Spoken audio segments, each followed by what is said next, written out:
நான் இது வரைக்கும் பேராசிரியர் வந்து எவ்வளவோ நாடுகளில் கருத்தரங்கங்களில் வகுப்புகளில் பேசியிருக்கேன். ஒரு பட்டிமன்றம்ன்றது என் வாழ்நாளில் நினைக்கிறேன் முதல்ல அது நமக்காக நான் இதை ஒத்துக்கொண்டேன். அதுபோல நம் இனத்து பேராசிரியர்களை அழைப்பதை தொடங்க வேண்டும் என்று நினைத்தோம். இதற்கு மனம் வந்து இங்கே 4 பேர், முனைவர் பேராசிரியர் வெள்ளைச்சாமி, முனைவர் மார்சல், முனைவர் ராஜேஸ்வரி, முனைவர் ராமலட்சுமி 4 பேரும் இசையிலிருந்து நாங்கள் என்னால் முடிந்த அளவு முயற்சி பண்ணுறோம். இந்த பட்டிமன்ற தலைப்புக்கு வர்றேன். இதுக்கு இடையில நான் வந்து திரு ராஜேந்திரன் வாங்க அவரை வந்து நான் அந்த இடத்துல பாராட்டணும். எனக்கு ஒரு ஆய்வு வந்தது, நான் அதை மதிப்பீடு செய்தேன். அந்த ஆய்வுடைய தலைப்பு ஆதிச்சநல்லூர் வரலாறு அப்படின்னு சொல்லிட்டு அதை திருப்பி நான் அனுப்பிட்டேன். மனோன்மணி சுந்தரமன் பல்கலைக்கழகத்துக்கு அவருக்கு வாய்மொழி தேர்வு வந்தது. நான் போனேன், அப்பதான் தெரியுது அது ஆதிச்சநல்லூர் இல்லை, ஆதி குடும்பம் நல்லூர் என்று ஆய்வு செய்து அதை நூலாக வெளியிட்டவர் முனைவர் ராஜேந்திரன் அவர்கள். அன்றைக்கு வந்து எனக்கு ரொம்ப மகிழ்ச்சியா இருந்தது. என்ன சொல்றது, ஒரு கையான இடம்னு சொல்றேன். அவர் வந்து அந்த ஊர் ஒரு குடும்பம், அது வந்து அந்த குடும்பம் அந்த இது கட்டி குமரகுருன்னு அவரு 13 ஏக்கருக்கு சொந்தக்காரன். எனக்கு பெரிய ஆச்சரியமா இருந்தது. அப்படிப்பட்ட நாம் இனத்தை முதல்ல ஆய்வு செய்து வெளிக்கொண்டு வந்தவர் திரு ராஜேந்திரன் அவர்கள். அவர்களுக்கு பாராட்டு. அதுபோல ஊட்டி அரசு கலைக்கல்லூரியில் பரமேஸ்வரி என்று ஒரு பேராசிரியர் இருக்கிறார். அவரை ஞானசேகருடைய கொடுத்தியா அவங்க வந்து தேவேந்திர உலகத்தை பற்றி ஆய்வு செய்து முனைவர் பட்டம் பெற்றவர்கள். அவர்கள் எல்லாம் பாராட்டி சிறப்பிக்க வேண்டியது நம்முடைய கடமை என்பதால் நான் அவரை அழைத்தேன். அவருக்கு வந்து ஒரு பொன்னாளைப்படுத்தி சிறப்பித்து இந்த பட்டிமன்றத்தை தொடங்குகிறோம். ஐயா தங்கசாமி அவர்கள் இது போல ஒரு பட்டிமன்றம் தொடங்க வேண்டும் என்று கேட்டுக்கொண்டார். நாங்கள் நடுவருக்கு யாராவது கேட்டு பார்த்தோம், கிடைக்கல. சரி நீங்களே எழுதுக்கிறீங்கன்னு சொன்னாரு. அதனால எனக்கு முடிந்த அளவு முதல் நடுவராக இருக்கிறதுனால முயற்சி பண்றேன்.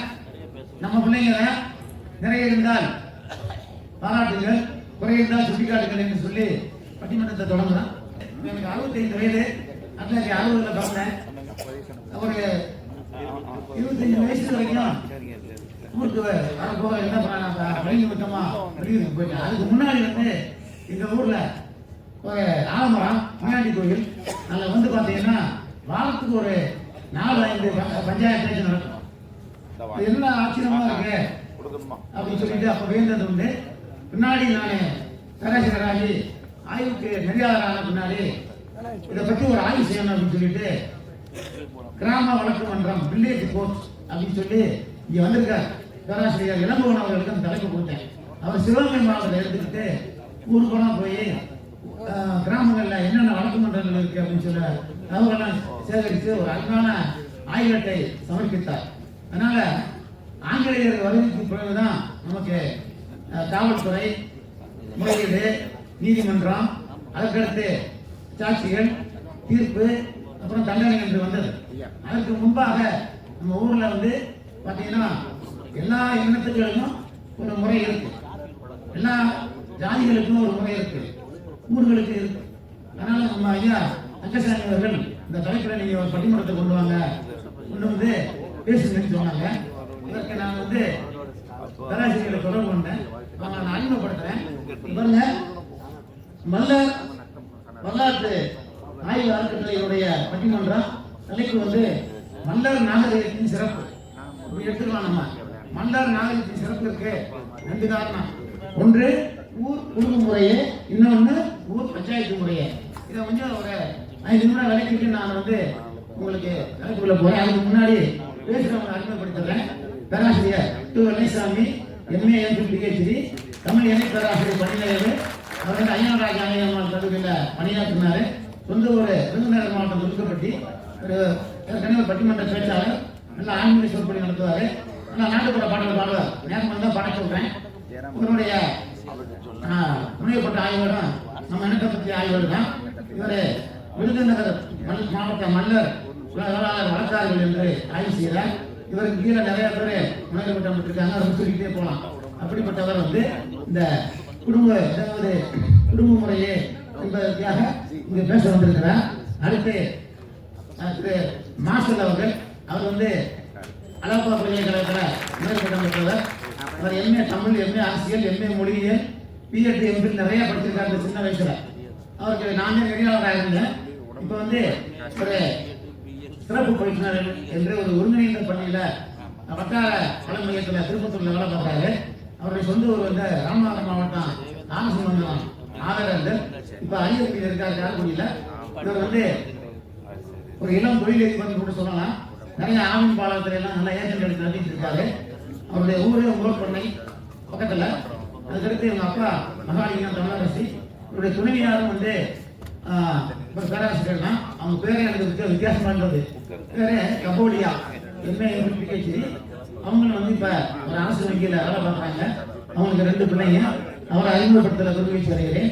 அடுத்து முனைவர் ராஜசூரி. இவங்க வந்து ஒரு கௌரவ விரிவுரையாளர். இதில் வந்து துணிச்சலா வந்து பேச வரீங்களா அப்படின்னு சொன்னாங்க. நிறைய பரிசு வாங்கியிருக்காங்க. உதாரணமா முன்னாள் டெல்லி முதல்வர் சீலா தீட்சித் வந்துட்டு மாநில முதல்வர் மாநாட்டில் பங்கேற்று பேசி சிறந்த பேச்சாளர்கள் பரிசு வாங்கி வந்தாங்க. அதுக்கடுத்து சென்னை 2010 சென்னையில் நடந்த குடியரசு தின விழாவில் அந்த அணிவகுப்பில் பங்கேற்று நல்ல அழகாக மக்கள் தொடர்பு துறையில் இருந்து பணியாற்றுக்காக பரிசு பெற்றவங்க. யுவஸ்ரீ கலாபாரதி விருது வாங்கியிருக்காங்க. சுவாமி விவேகானந்தர் விருது வாங்கியிருக்காங்க. அவங்களை உங்களை அறிமுகப்படுத்தல ரொம்ப நான் பெரிய மகிழ்ச்சி அடைகிறேன். அதுக்கடுத்து முனைவர் மா ராஜலட்சுமி, எம்ஏ எம்பில் பிஹெச்டி. அவங்க வந்து நெட் நேஷனல் எஜுகேஷனல் டெஸ்ட் சொல்லுவாங்க. உதவி பிரதேசம் இருக்காங்க. இவங்க வந்து விருதுநகர் மாவட்டம் குன்னூர். கவிஞரும் கூட நல்ல பட்டிமன்ற பேச்சாளர். அதனால காலத்துக்கு அறிஞ்சு வேண்டியன்னா அந்த நிகழ்ச்சிக்கு பிறகு நிறைய பேர் பேச வேண்டியிருக்கு. அவங்க என்னன்னா உங்களுக்கு அறிமுகப்படுத்துறதுல மிக்க மகிழ்ச்சி என்று சொல்லி ஒரே ஒரு சின்ன அறிமுகத்தோடு அந்த பட்டிமன்றத்தை தொடங்குறேன். மனிதனுடைய தோற்றத்தை வந்து நிறைய அறிஞர்கள் எழுதியிருக்காங்க. மாண்டவியல், ஆந்த்ரோபாலஜி, இனவரவியல், எத்னோகிராபி. இன்னும் வந்து நீங்க மனித தோற்றம், வளர்ச்சி, தற்கால நிலையிலும் கிட்டத்தட்ட 100கணக்கான நூல்கள் வந்திருக்கின்றன. ராகுல் சாங்கித்யாயன் என்ற ஒருத்தரை வாழ்க்கா முதல் கங்கை வரை என்று ஒரு நூல் எழுதியிருப்பார். அதை படிச்சு பாருங்க. மனிதன் எப்படி விலங்கிலிருந்து மனிதனாக வந்து வளர்ந்து பரிணாம வளர்ச்சி பற்றி நிலைக்கு வந்தான்னு சொல்லிட்டு பொதுவாக வந்து மனிதனுடைய வாழ்க்கையை ஒரு 3 வகையாக சொல்லுவாங்க. காட்டுமிராண்டி நிலை, அநாகரிக நிலை, நாகரிக நிலை. இதை பற்றி தான் நம்ம நிறையா சொல்லலாம். இப்போதைக்கு நமக்கு காலத்தின் அறிஞர்களே நேரடியாக நான் தலைப்புக்கு வந்துடுறேன். ஐயன் திருவள்ளுவர் தமிழில் வந்து கிடைக்கக்கூடிய முதல் நூல் தொல்காப்பியம். இதனுடைய காலம் வந்து ஏறக்குறைய 2700 ஆண்டுகள், கிமு 2700. அங்கேயே வந்து தொல்காப்பியர் வந்து கிளவியாக்கம் என்ற ஒரு பகுதியில் ஒரு 18 உறுப்புகளை சொல்றாரு. அதில் குடிமை பற்றி அருமையாக பேசுறாரு. திருவள்ளுவர் 1330 குறள்ல 15 குறள்களில் குடிகள் பற்றி எழுதியிருக்காரு. ஒரு குறள்ல குடிமக்களை பற்றி, அது மாதிரி சிறப்பதிகாரத்தில், கம்பராமாயணத்தில், பெரிய புராணத்தில் இருந்து நிறைய குடிகளை பற்றி சொல்லிட்டே போறாங்க. இந்த குடிமகன் குடும்பம் எப்படி வந்தது என்று ஆராய்ந்து பார்த்தால் மனிதனுடைய வரலாற்றை தமிழ்நாட்டில் எடுத்துக்கிட்டீங்கன்னா குறிஞ்சி, முல்லை, மருதம், நீதர், பாலை என்ற ஒரு நிலம் கிடையாது. ஆனா சொல்லுவாங்க பாலை என்பது இளங்கோவடிகள் சொல்றாரு. பாலைன்னா மனப்பான இடம் தமிழ்நாட்டில் இல்லை. அவர் என்ன சொல்றாருன்னா கோடை காலத்துல குறிஞ்சியும் முல்லையும் முறைமையில் தெரிந்து, அதாவது அவருடைய முறையில மாறி நல் இயல்பு இழந்து நடுநிலையர் குறித்து பாலை என்பது ஒரு படிமம் கொண்டு சொல்றாங்க. இருந்தாலும் அங்கீகமா வைத்துக் கொள்ளலாம். இப்பொழுது இந்த குடும்பம், இந்த குடிமக்கள் எங்கே வருகிறார்கள் என்றால், எனக்கு கிடைத்த தரவு வரலாற்று அடிப்படையில் பார்த்தீங்கன்னா குடியில் இருக்கக்கூடிய மக்கள் மனிதனுக்கு அடிப்படையில் ஆரம்ப காலத்துல இன்னைக்கு வரைக்கும் 2 அடிப்படை. ஒன்று வந்து உணவு, இன்னொன்று பாதுகாப்பு. அது எந்த பாதுகாப்பாக இருக்கலாம், குடும்ப பாதுகாப்பு, சமூக பாதுகாப்பு, பொருளாதார பாதுகாப்பு, எது வேணா இருக்கலாம். ஆதிகாலத்து மனிதன் வந்து உணவுக்காக வேட்டையாடி இருக்கான். விலங்குகளை, காய்கறிகள், பழங்கள் வேட்டையாடிட்டு அது பாட்டுக்கு 2 இடத்துல தண்ணி குடிச்சிட்டு உணவை வந்து வேக வைக்காம கிடைச்ச இதை சாப்பிட்டு மரம், பொந்து, குகையில வாழ்ந்துருக்கான். அப்படியே வாழ்ந்தவன் சுத்திட்டே அலைகிறான். அவனுக்கு பேர் அலைமுடியல் பேர். அவனை காட்டுமிராணி சொல்லுவாங்க. இதுக்காகத்தான். ஆனா அவன் காட்டுமிராணி கிடையாது. நல்லா இயற்கையோடு எழுந்து வாழ்ந்தவன். அப்படியே குறிஞ்சியை விட்டு கீழே இறங்குறான். அது குறவர்கள்னு சொல்லுவாங்க. இறங்கி மனிதத்துக்கும் குறிஞ்சிக்கு இடைப்பட்ட நிலையில வாழ்ந்ததால இடையன் அப்படின்னு சொல்றாங்க. இதை பற்றி ஒரு ஆய்வுலாம் வந்திருக்கு. அங்க வந்து கால்நடைகள், அந்த மலைகளில் காடுகளில் இருந்த கால்நடைகளை வளர்த்து அவன் வந்து தன்னுடைய வாழ்வாதாரத்தை பெருக்கி வாழ்ந்திருக்கிறான். அதுல இருந்து ஒரு குடும்பம் ஒரு சில கீழே ஆக்கிரமணத்துக்கு வர்றாங்க. அது வந்து பள்ளமான நிலம், நீர்நிலைகள். அப்பதான் அவன் சிந்திக்கிறான், இப்படி நம்ம அணுகிட்டா இருந்தா எப்படி, இப்படி வேட்டையாடி சாப்பிட்டா எப்படி, நாம வந்து தங்கி ஏதாவது ஒரு தொழிலை செய்து ஒரு வடிவத்தில் வாழ வேண்டும் என்று முயற்சிக்கின்ற பொழுதுதான் அந்த பள்ளம் நிறைந்த நீர்நிலைகள் இருக்கக்கூடிய நீர்நிலைகள், தமிழ்நாட்டில் 47 வகையான நீர்நிலைகள் இருக்கு. மலையில பெய்யக்கூடிய தண்ணி அருவி, அதே ஆறாக வரும், காட்டாறாக வரும். அருவியில வரக்கூடியது ஆறுல வந்து கால்வா வழியா போய் வாய்க்காலுக்கு போய் குளம், குட்டை, கம்மாய், ஏரி, நலுங்குன்னு 47 வகையான நீர்நிலைகள். இந்த நீர்நிலைகள்ல அவங்க தங்கி வேளாண்மை செய்து உணவு உற்பத்தி செய்கின்ற பொழுதுதான் அந்த குடும்பம் என்ற ஒரு நாகரிகமான அமைப்பு தோன்றி இருக்கிறது. இதை தோற்றுவித்தவர்கள் குடும்பங்கள், குடும்பத்தை தோற்றுவித்தவர்கள் குடும்பங்கள். இது ஐயா கவிஞர் அப்துல் ரஹ்மான் அவர்கள் மிக அருமையாக ஆனந்தவுடன் இனியுடன் எழுதியிருந்தார். அதனால அவரை சொல்லி ஒரு வார்த்தை விட்டார். இந்த வாரம் இந்த தமிழ் சமூகமே பல்லர்களில் இருந்தான் தோன்றியது, பல்லர்கள் தான் எல்லாத்துக்கும் தகப்பன்ற மாதிரி ஒரு சொல்லி நிறைய விவாதங்கள்லாம் வந்தது. ஆனால் அதை ஏற்றுட்டாங்க. அதுக்கடுத்து இந்த மீண்டலும் மன்னர் வரலாறுலாம் பார்த்தீங்கன்னா தெரியும். இப்படி குடும்பம், குடிமகன், குடும்பத்தனம், இப்படிலாம் குடும்பத்தை உருவாக்கியிருக்காங்க. இந்த குடும்பம் வந்து முதல்ல தனி குடும்பம், அதாவது ஒரு தனி மனிதனால் மனைவி என்ற அவங்களுடைய துணைவியாரும் சேர்ந்து அவங்களுக்கு பிறக்கிற பிள்ளைங்க, இது வந்து தனி குடும்பம். கொஞ்ச நாளையில் அந்த பிள்ளைகள்லாம் வளர்ந்து அடுத்தடுத்த குடும்பமாக போகும்போது சில குடும்பங்கள் கிடைக்கும். கூட்டு குடும்பமாக வாழலாம், சில ஊர்களில் தனி குடும்பமாக வாழ்வாங்க. இப்படி தான் வந்து குடும்பங்கள் தோன்றுகின்றன.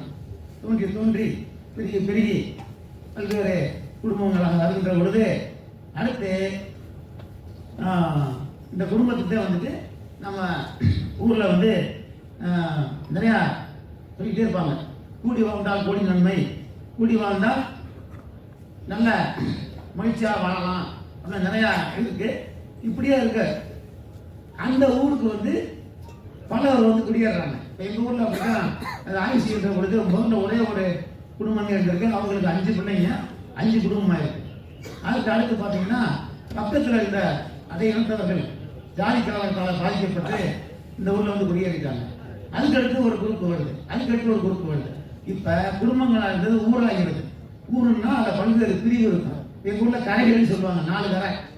அந்த இவங்களுக்குள்ள வரும்போது ஒரு ஊராயிடுது. அப்புறம் காலப்போக்கில் வளர்ந்து பல ஊர்கள், இது சிற்றூர், பேரூர், இப்போ பேரூராட்சி சொல்கிறோம்ல, இந்த மாதிரி வந்திருக்கு. வரும்போது இவங்களுக்குள்ள வழிபாடுகள், விழாக்கள், சடங்குகள், அதுக்குள்ள வந்து ஒரு கூட்டு நடவடிக்கை, நம்ம சமூக பொறுப்பெல்லாம் இருந்திருக்கு. இதில் பிரச்சனைகள் தோன்றுது. இப்போ பஞ்சாயத்து முறை என்று கொண்டு வருகிறது. குடும்பங்களுக்குள்ள ஏதாவது பிரச்சனை, சும்மா ஒரு மனம் இருப்பான், அல்லது கணவன் மனைவி சண்டை, அல்லது பிள்ளைகளுக்குள்ள ஏதோ ஒரு பிரச்சனை, அவர் சொத்து தகராறு, அல்லது ஒரு திருமணத்தில் ஒரு வழக்கு அப்படின்னா இதை வந்து குடும்பங்களுக்குள்ளே உள்ள பெரியவர்கள் பேசி தீர்த்து கொள்வாங்க. அப்போதான் குடும்ப முறை என்ற ஒன்று தோன்றுகிறது. அந்த வயதில் மூத்தவங்க யாரோ அவங்க தான். எங்கள் ஊர்லாம் குடும்பம், காலாடி, ஓடும் பிள்ளை என்றெல்லாம் இருந்தாங்க. நான் அந்த பஞ்சாயத்தெல்லாம் பார்த்துருக்கேன். இது வந்து ஒரே ஒரு நாம் இப்போ என்ன செய்யக்கூடாது, அதை பற்றி அவங்க சொல்லுவாங்க. குடும்ப முறை, குடும்ப பஞ்சாயத்து, அந்த பஞ்சாயத்து எப்படி வந்து தொடங்கும், அந்த பஞ்சாயத்தில் எப்படி வந்து தன் இதை முறையிடுவாங்க, எப்படி வந்து அவங்க வந்து தனக்கான நான் இது தேவைகளை தன்னுடைய பாய்ப்பை சொல்லுவாங்க, அதுக்கு எப்படி சான்றுகளை கொடுப்பாங்க, அது ஊர் குடும்ப முறை எப்படி விசாரிக்கும், எப்படி தண்டனை கொடுப்பாங்க அப்படின்றது. அது இந்த ஊர் அப்படின்னு வருகின்ற பொழுது எங்கள் ஊரில் ஊர் பஞ்சாயத்து இருக்கு. ஆனால் அது எல்லா ஜாதியும் வந்துடும், எல்லா பிரிவும் வந்துடுவாங்க. அந்த ஊருக்கு தண்ணி கொண்டு வர்றது, ஊரில் வந்து காவல் காக்கிறது, ஊரில் பொது திருவிழா நடத்துவது, பொது வழிபாடுகள் இங்கே வருது. இப்போ பிரச்சனைகள் வருது. ஏன் வந்து என்னை வந்து இவன் அப்படி திட்டான், என் வயலை கட்டிட்டான், என் மரத்தை கட்டிட்டான், இந்த மாதிரி பிரச்சனை வரும்போது இந்த ஊர் பஞ்சாயத்தில் வச்சு தீர்ப்பாங்க. அப்புறம் அது நாட்டு பஞ்சாயத்தாக மாறுது. இப்படிமா எனக்கு ஆண்டுகள் வருகின்ற வரை பல்வேறு வழக்கு மன்றங்கள், நீதிமன்றங்கள், விசாரணை மன்றங்கள் இருந்திருக்கின்றன. அப்படி வந்தால் தான் அந்த ஊர் பஞ்சாயத்து. அதை பற்றி இவங்க விரிவாக சொல்லுவாங்க. அப்புறம் என்னுடைய நடுவர்ன்றவங்க இதை சொல்லி நான் வந்து தொடங்கி வைக்கிறேன். அதனால் இந்த ஊர்னா வேற ஒன்றும் இல்லை, இந்த குடும்பங்கள் ஊர்ந்து ஊர்ந்து போய் இருக்கின்ற இடம் தான் ஊர், சிற்றூர். அதனால் இந்த ரெண்டு பஞ்சாயத்து முறைகளுக்கு எது வேறுபாடு என்ன, எது முதன்மையானது, எது சிறந்தது, எந்த பஞ்சாயத்தினால என்னென்ன நன்மை, என்னென்ன குறைபாடுகள் அப்படின்லாம் ரெண்டு பேரும் பக்கமாக அணியும் பேசுவாங்க. எனவே இந்த பஞ்சாயத்து முறைக்கு குறிப்பாக கிராம வழக்கு மன்றத்திற்கு வில்லேஜ் கோர்ட் என்பதற்கு வித்திட்டவர்கள் குடும்பங்கள் என்பதற்கான ஆதாரங்கள் நிறைய இருக்கின்றன. அதனால தான் ஐயா தங்கசாமி அவர்கள் இந்த தலைப்பை கொடுத்தாங்க.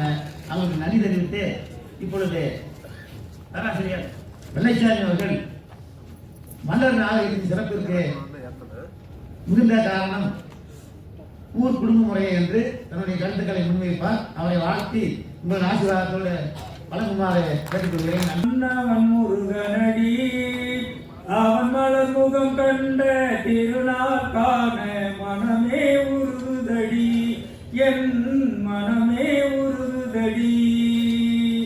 மலரில் பிறந்து மலரில் வளர்ந்தவன் மன்னவன் முருகனடி அவன் மலர் முகம் கண்ட திருநாள் காண மனமே உருகுதடி, என் மனமே உருகுதடி. கார்த்திகை மைந்தன் கழித்து தவழ்ந்தது கமல மலரினிலே, கார்த்திகை மைந்தன் கழித்து தவழ்ந்தது கமல மலரினிலே. தன் மடியில் முருகன் தவழ்ந்ததனாலே மலருக்கு பெருமையடி, தாமரை மலருக்கு பெருமையடி. மலரில் பிறந்து மலரில் வளர்ந்தவன் மன்னவன் முருகனடி அவன் மலர் முகம் கண்ட திருநாள் காண மனமே உருகுதடி, என் மனமே உருகுதடி. உலகம் சமநிலை பெற வேண்டும், உயர்வு தாழ்விலா நிலை வேண்டும். உலகம் சமநிலை பெற வேண்டும், உயர்வு தாழ்விலா நிலை வேண்டும். உயர்வே காணும் மனம் வேண்டும், உயர்வே காணும் மனம் வேண்டும். இறைவாத நீ தர வேண்டும், இறைவாத நீ தர வேண்டும். உலகம் சமநிலை பெற வேண்டும், உயர்வு தாழ்விலா நிலை வேண்டும். அனைவருக்கும் வணக்கம். எங்க நடுவர் உள்ளிட்ட அனைவருக்கும் முதற்கண் என் நன்றி கலந்த வணக்கத்தை தெரிவித்துக் கொள்கிறேன். காலையிலிருந்து எல்லாருமே இப்ப நாம பட்டிமன்ற தலைப்புக்குரிய செய்திகளை எல்லாமே பேசிட்டாங்க. ஏன்னா நான் உள்வாங்கிய கருத்துப்படி நாங்க பேச போற கருத்தை எல்லாருமே கருத்தாளர்கள் இருந்து, சொற்பொழிவாளர்கள் இருந்து, சிறப்புரையாளர்கள் இருந்து, இன்னும் சொல்ல போனா இந்த நிகழ்வினை சிறப்பாகவும் வெற்றிகரமாகவும் பல ஆண்டுகளாக நடத்தி கொண்டிருக்கக்கூடிய இளம் விஞ்ஞானி, அதாவது வேளாண் விஞ்ஞானி, அவர் குடும்பம்தான். ஆனா இளம் விஞ்ஞானி, வயது முதியவராக இருக்கலாம். ஆனா நான் என்னுடைய பார்வையில் அவர் இளமையான தோற்றத்தோடு இளம் விஞ்ஞானியாகவும் வேளாண் விஞ்ஞானியாகவும் இருந்து கொண்டு இந்த மாதிரியான நிகழ்வுகளை, பல நிகழ்ச்சிகளை சிறப்பாகவும், இன்னும் சொல்லப்போனால் ஒரு திட்டமிட்ட செயலோடு, இன்னும் சொல்லப்போனால் குடும்ப முறையில எப்படி திட்டங்கள் இருந்ததோ, குடும்ப முறை எப்படி அணுகுமுறை இருந்ததோ அதை போன்று இவரும் இருந்து இந்த நிகழ்வுகளை சிறப்பாக நடத்தி கொண்டிருக்கக்கூடிய என்னுடைய வணக்கத்திற்குரிய இந்த நிகழ்ச்சியுடைய ஒருங்கிணைப்பாளர் ஐயா தங்கசாமி ஐயா அவர்களுக்கும் அவர்களுடைய குடும்பத்தாருக்கும் என்னுடைய மனமார்ந்த நன்றியை தெரிவித்துக் கொள்கிறேன். எல்லாவற்றுக்கும் மேலாக காலையிலிருந்து இப்பொழுது வரையில இந்த கருத்தியல்களையும் சொற்பொழிவாளர்கள் பேச்சுக்களையும் எங்களுடைய சிறப்பு பட்டிமன்றத்தினுடைய இந்த கருத்துக்களையும் தன்னுடைய தனக்குள் உள்வாங்கி எதிர்காலத்துல வரக்கூடிய சந்ததியினருக்கு நாம் எப்படி வழிகாட்டுவது என்பது போல இங்கே அமர்ந்து இந்த சொற்பொழிவை கேட்டுக்கொண்டிருக்கக்கூடிய அத்துணை நல்வுள்ளங்களுக்கும் எனக்கு முதற்கண் நன்றியை தெரிவித்துக் கொள்கிறேன்.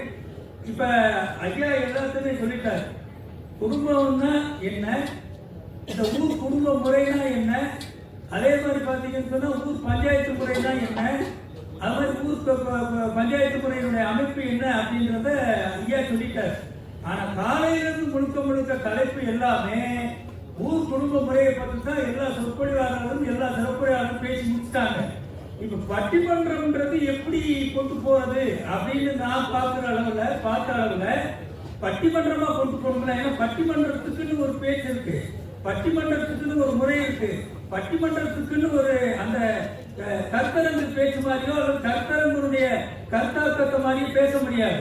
அதை எப்படி கொண்டு போகணும்னா ஒரு நடப்பியலோடு தொடர்புடைய செய்தியாக இன்னும் பேச்சு தமிழோடு காரண காரியத்தோடு உதாரணத்தோடு கொண்டு போலாம்ன்ற பார்வையில பார்க்கிற போது என்னுடைய பார்வையில இந்த ஊர் குடும்ப முறை என்ன, குடினா என்ன, குடும்பம்னா என்ன, குடும்பம் என்ன யாரு, அதுல ஆண்ட பரம்பரையில வந்திருக்கோம், பாண்டிய பரம்பரையில வந்திருக்கோம், சோழர் பரம்பரையில நம்ம வந்திருக்கோம், எல்லா குடும்ப முறையைத்தான் ஃபாலோ பண்ணியிருக்காங்க. இப்படியெல்லாம் நம்ம எல்லா செய்தியும் கேட்டாச்சு. அந்த அடிப்படையில் நான் என்ன பார்வையில பார்க்கிறேன் அப்படின்னு சொன்னா, இப்ப ஊர் குடும்ப முறைன்ற இதுல நானும் என்னுடைய மாணவி, என்னுடைய படித்த மாணவி ராமலட்சுமி பேச வந்திருக்கோம். அங்க பாண்டியாவோட மாணவன் அவர் பேச வந்திருக்கிறாரு. அந்த சைடு ஊர் பஞ்சாயத்து முறையில, ஊர் பஞ்சாயத்து முறையில என்னுடைய மாணவி நான் ஏட்ட படித்தவதான் அவ பேச வந்திருக்கா. இப்ப மாணவர்களோடு நாங்கள் பேசுகிற போது இன்னும் உற்சாகமாக பேச வேண்டிய நிலைப்பாடுகள் இருக்கு. நாங்கள் வளர்த்துவிட்ட மாணவர்கள் இந்த அளவுக்கு முன்னேறி இருக்கிறார்கள் என்பது எனக்கு அண்ணன் பாண்டியனுக்கும் பெருமையாக இருக்கிறது. அந்த வகையில இந்த பட்டிமன்றத்தை தொடங்குறேன். அதாவது என்னுடைய பார்வையில என்ன அப்படின்னு சொன்னா, ஏறும் போரும் மன்னருக்கு உரித்து, ஏறும் போரும் மன்னருக்கு உரித்து, சுழன்று ஏற்பின்னது உலகம், சுழன்று உலகே தலைன்னு சொல்லி வள்ளுவர் சொல்லுகிற போது என்ன, உழவர் நம்ம பெருமக்கள் மலராகிய நாம் என்னது உலகத்துக்கே சோறு போட்ட ஒரு பரம்பரை. அப்படிப்பட்ட பரம்பரை வந்தவங்க நாம. இந்த பரம்பரைக்கு, இந்த மன்னர் குடிக்கு, இந்த மன்னர் மரபுக்கு, இந்த மன்னர் நாகரிகத்துக்கு எது சிறந்தது? பழைய குடி, ஊர்குடி, அந்த மரபு சிறந்ததா, ஊர் பஞ்சாயத்து முறை சிறந்ததா? இதுதான் இப்ப பட்டிமன்றத்துடைய விவாதம். ஆனா ரெண்டுக்கு என்ன வித்தியாசம் அப்படின்றது காரண காரியத்தை நான் என்னுடைய அறிவு சித்தரிவு கேட்டு வகையில பார்க்கிற போது, ஊர் குடும்ப முறையினுடைய பரிணாம வளர்ச்சி தான் ஊர் பஞ்சாயத்து முறைன்றதை நான் பார்க்கிறேன். ஊர் குடும்ப முறையினுடைய பரிணாம வளர்ச்சி அவ்வளவுதான் அடுத்த கட்ட நிலை. அது அண்ணா சொன்ன மாதிரி, பாண்டியண்ணா சொன்ன மாதிரி, அந்த ஆங்கிலேயருடைய ஆட்சி காலம், இன்னும் சொல்ல போனா யாருடைய ஆட்சி காலம், பாளையக்காரருடைய குறிப்பா நாயக்கருடைய ஆட்சி காலம், வாரியங்கள குடிமக்களுடைய, இந்த குடியுரிமை பெற்ற குடிமக்களுடைய, நம்ம மன்னருடைய அந்த குடியுரிமை பெற்ற அந்த குடிகளுடைய அந்த வாரியங்களாக இருக்கக்கூடிய 12 வாரியங்கள் இருந்து அது குடிமக்கள் வாரியமாக இருந்த ஒரு நிலைப்பாட்டை மாற்றியவர் யாருன்னா நாயக்கருடைய ஆட்சி காலத்தில். அந்த நாயக்கருடைய ஆட்சி காலத்துல மாற்றப்பட்டு பாளையங்களாக மாறின. நல்லா தெரிஞ்சுக்கங்க, பாளையக்காரர்களாக இங்க குடிமகனாக இருந்தவன், இன்னும் குடியுரிமை பெற்றவன், இன்னும் வேதனாக இருந்தவன், அந்த பாளையக்காரர்கள் நாயக்கருடைய ஆட்சிக்கு பிற்பாடு வந்த கூட பாளையங்களாக மாற்றி அந்த பாளையக்காரர்களால் உருவாக்கப்பட்டதான் பாளையங்கள். அங்க எல்லாமே அங்க என்ன செஞ்சு போச்சு, நமக்கு இருந்த அந்த குடியுரிமை அமைப்பு முறை, செயல்பாடுகள், இன்னும் சொல்லப்போன உரிமைகள் எல்லாமே மறுக்கப்பட்டு மாற்றப்பட்டது. அந்த வகையில் இந்த ரெண்டையும் நான் என்னுடைய பார்வையில பார்க்கிறேன். ஒட்டுமொத்தமா நம்ம பார்க்கிற போது பார்த்தீங்கன்னு சொன்னா, இப்ப நான் எப்படி பார்க்கிறேன் அப்படின்னு சொன்னா, இந்த இதுக்கு நான் இந்த ஊர் குடும்ப முறைக்கு, ஊர் குடும்ப முறையில பழங்காலத்துல இருந்து அந்த காலத்துல இருந்து ஐயா அப்படிதான், தங்கச்சாமி ஐயா அப்படிதான் சொன்னாங்க என்கிட்ட. நீங்க பழமையான முறையில இருந்து வாங்க, இப்ப உள்ள ஜெனரேஷனுக்கு, குறிப்பாக நம்ம மன்னர்களோட சமுதாயத்துக்கு இந்த இது தேவையா அப்படின்றத மட்டும் கொஞ்சம் பேசுங்க. அந்த வகையில நான் பார்க்கிற போது ஒழுங்குமுறை இருந்துச்சியா, ஒழுக்கம் இருந்தது அந்த காலத்துல. ஊர் குடிமுறை இல்ல, அந்த ஊர் குடி பட்டிமன்றத்தில் ஊர் குடும்ப முறையும் போடுறது, அது குடிமுறையும் போடலாம். ஏன்னா குடியில இருந்து பிறந்ததான் குடும்பம். ஏன்னா குடும்பம்ன்ற சொல்லு திருக்குறள்ல தான் வருது. சங்கரை கேட்டுகள் எல்லாம் குடும்பன்ற சொல்லு பயன்படுத்துறாங்க, பள்ளி இலக்கியங்கள்ல குடும்பன்ற சொல்லு பயன்படுத்துறாங்க. ஏன்னா காலையில கேட்டீங்க, நான் எப்படி பார்க்கிறேன் அப்படின்னா நடுவர் அவர்களே, ஒழுங்குமுறை இருந்தது குடும்ப முறையில, குடும்ப முறையில ஒழுங்குமுறை இருந்தது, ஒழுக்கம் இருந்தது, முறைமை இருந்தது. முறைமைன்னா என்ன தெரியுமா? அணுகுமுறை. முறைமை என்ற சொல்லுக்கு என்ன பொருள்னா அணுகுமுறை. அதாவது எளிய அணுகுமுறை. யார் வேண்டாலும் பார்க்கலாம், எந்த ஒரு இதுன்னு சொல்லலாம். அது மாதிரி பழக்க வழக்கங்கள் இருந்துச்சு. அறநெறியோடு நீதி தவறாமல் அறநெறியோடு நீதி தவறாமல் நீதி வழங்கிய முறை இருந்துச்சு. இதுல இந்த ஊர் குடி, அந்த ஊர் பஞ்சாயத்துல ஊர் குடிமுறையில இருந்தது. அந்த பரிணாம வளர்ச்சி பஞ்சாயத்து. இப்ப நான் என்ன சொல்லுவாங்கன்னா, நம்ம வந்து பாண்டியர் குலம் நீதி தவறாம, அறநெறி தவறாம பாண்டிய மன்னன் நீதி வழங்கும். ரெண்டே சான்று சொல்லிடுறேன். உங்களுக்கு தெரியும், சோழர் பரம்பரையிலும் நம்ம வந்தவர்கள் சொல்றோம். இன்னும் கூடுதலா சொல்லப்போனா சேர சோழ பாண்டியன் மூவேந்தர் நாம தான் சொல்றோம். ஆனா பொதுவாக பாண்டிய குலத்திலிருந்து சோழர் குலத்திலிருந்து நம்ம குடியானது வந்திருக்கு. அதுல இருந்து நம்ம மன்னர் என்ன வந்ததற்குடைய வரலாறு சொன்னாங்க. அந்த அடிப்படையில பார்க்கும்போது பாத்தீங்கன்னா, அறநெறி தவறாமல் பாண்டிய மன்னன் நீதி வழங்கினாருக்கு ஒரே ஒரு பாண்டிய மன்னனுடைய நீதியை சொல்றேன். பொற்கை பாண்டியனுடைய வரலாறு இங்க படித்த சான்றோருக்கு ஆண்டவர்களுக்கு தெரியும். பொற்கை பாண்டியனுடைய நீதி எப்படி வழங்கினா அந்த மரபுல தோன்றுனவங்க. அந்த மரபுல தோன்றுற குடிதான் என்ன செஞ்சிச்சு, அந்த பஞ்சாயத்தில் வரக்கூடிய பிரச்சனைகளுக்கு அறநெறி தவறாமல் நீதி வழங்கியது நடுவர் அவர்களே. இது வந்து கிராம அந்த ஊர் பஞ்சாயத்துல கிடையாது. ஏன்னா ஊர் பஞ்சாயத்துல பாத்தீங்கன்னு சொன்னா வழக்க கொண்டு போவாங்க. அது இப்ப இந்த காலத்திலேயே வரைக்கும் அப்படித்தான் இருக்குது.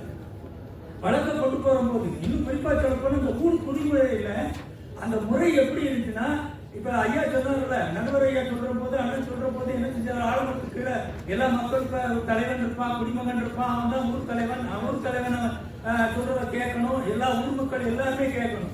ஆனா இந்த ஊர் குடிமுறை அப்படின்றது ஒரு குறிப்பிட்ட மன்னர் இனத்தை சார்ந்து வாழக்கூடிய, நம்ம இனத்தை சார்ந்து வாழக்கூடிய பகுதிக்கு தலைவராக இருக்கக்கூடிய வருகிற போது ஊர் குடிமுறைன்றது ஒண்ணு இருந்தது. ஆனா அன்னைக்கு சொன்ன மாதிரி ஊர் பஞ்சாயத்து முறைகள் வந்து பார்த்தீங்களா, அவங்க பேச போறாங்கல்ல, அதுல பல்வேறு சமுதாய மக்கள் வருகிற போது ஊர் பஞ்சாயத்து தலைவர் வந்துருவாரு, ஊர் தலைவர் தனியா வருவாரு. அதுக்கடுத்து ஊர் பஞ்சாயத்து தலைவருக்கு ஒரு செயலர் ஒருத்தர் இருப்பான். நாட்டாமை வேற சமூகத்தை வெவ்வேறு சமுதாயத்தை சேர்ந்தவர்கள் வருகிற போதுதான் பிரச்சனையே உருவாகும். அப்ப எந்த முறை சிறந்ததுன்னு பாருங்க. இப்ப ஊர் பஞ்சாயத்து முறை சிறந்ததா, மன்னர் இனத்துக்கு ஊர் பழமை வாய்ந்த இந்த ஊர் குடும்ப முறை சிறந்ததா அப்படின்னு நம்ம யோசித்து பார்க்கணும். இப்ப ஒரு வழக்கு போகுதுன்னா ஊர் குடும்ப முறையில இப்ப நான் தப்பு பண்ணிருக்கேன்னா நான் போய் என்ன செய்யணுங்க, சட்டை எல்லாத்தையும் கலக்கணும். இப்ப கலக்கத்துல ஊர் பஞ்சாயத்துல கலக்குவானா, பெருசு கொஞ்சம் நான் வழக்க சொல்லியிருக்கேன், என்ன செய்ய ஒழுங்கா தீர்ப்ப சொல்லிட்டு சட்டையெல்லாம் கலக்க முடியாதுன்னா. இப்ப பாத்தீங்கன்னா எல்லா பேரும் எடுத்து கட்டிட்டு பஞ்சாயத்துனா தொடர்ச்சி மேல எடுத்து கட்டிட்டு வந்து நிக்கிறான். அந்த காலத்துல சட்டையை வந்து அவுக்கணும். சட்டையை அவுத்துட்டு என்ன செய்யணும், ஊர் குடும்ப முறையில அப்படியே தரைய சாச்சாத்துன்னு வணங்கி ஊர்ல பஞ்சாயத்துல இருக்கிறவங்க எல்லாம் ஊர் குடும்பங்கள் எல்லாரும் இருப்பாங்க. அது ரத்த உறவுகளா இருப்பாங்க எல்லாமே. ரெண்டு நிமிஷம் இருக்கின்றேன் உங்களுக்கு. அதனால அந்த மாதிரியான வழக்குகள் வருகிற போது நேர்மையான தீர்ப்புகள் அங்கு வழங்கப்பட்டன. அவனுக்கு என்ன செய்வாங்க அப்படின்னா, தண்டனை என்னடா தண்டனை செஞ்ச, இப்படி தண்டனை சொல்லுவாங்க. தண்டனை செய்யா ரைட்டு என்னப்பா செய்யறது அப்படின்னா அங்கிட்டு ஒரு கருத்தை சொல்லுவான், இங்கிட்டு ஒரு கருத்தை சொல்லுவான். நான் என்ன உள்ள ஆழமா போக முடியல, விரிவா போக முடியல டைம்ல. அதனால இங்கிட்டு ஒரு கருத்தை சொல்லுவாங்க. எல்லாம் சும்மா இருக்கிறான் பாப்போம், ரைட்டு 5000 ரூபாய் கட்டுறா, ஜாமி என்னால கட்ட முடியாது, சாச்சாத்து விடுவான். சரி 2000 ரூபாய் கட்டுறா, அதெல்லாம் கிடையாது, சாச்சாத்து விடுவான். அதுக்கு 1000. இப்படியே படிப்படியா வந்து கடைசிக்கு எங்க தீர்ப்பு போகும் தெரியுமா, தண்டனை குறைவாக இருக்கும். அது மாதிரி பாத்தீங்கன்னு சொன்னா தொகையும் குறைவாக இல்ல, பனிஷ்மெண்டே கடைசியில ஒரு தேங்காய் வாங்கி என்னது பிள்ளைகள் போய் உடச்சிட்டு போறான். 2 பேரும் சேர்ந்து போகிறான். கணவன் மனைவி பிரச்சனையாக இருந்தாலும், பங்காளி பிரச்சனையாக இருந்தாலும், உறவுகள் ரத்த உறவுகள் எந்த பாதிப்பும் இல்லாமல் நீதி வழங்கிய ஒரே முறை அந்த பழமையான நம்ம ஊர் குடும்ப முறைதான். அது பஞ்சாயத்து முறையில கிடையாது. ஏன்னா அங்க வந்து பல்வேறு சமூகத்தவர் வரும்போது அங்க நாட்டவர் ஒரு சமூகமா இருப்பான், ஊர் தலைவர் ஒரு சமூகமா இருப்பான், பஞ்சாயத்து தலைவர் ஒரு சமூகமா இருப்பான். இவன் சொல்றத அவன் கேட்க மாட்டான், அவன் சொல்றத இவன் கேட்க மாட்டான். அங்கேயே பிரச்சனைகள் வரும். பிரச்சனைகள் வந்து அண்ணன் சொன்ன மாதிரி ஆங்கிலேயருடைய ஆட்சி காலத்துல வந்து போலீஸ் ஸ்டேஷன் நீதிமன்றங்கள்.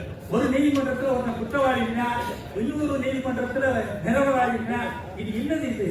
அப்ப இப்ப வாழக்கூடிய இந்த சமுதாயத்திற்கு நம்ம ஊர் குடும்ப முறை அப்படின்றதுதான் இந்த மன்னர் சமுதாயத்துக்கு உகந்ததாக ஏற்றுக்கொள்ளக்கூடியதாக இருக்கும் இருக்கும் இருக்க வேண்டும் என்பதுதான் என்னுடைய இந்த பட்டிமன்றத்தினுடைய வாதம்.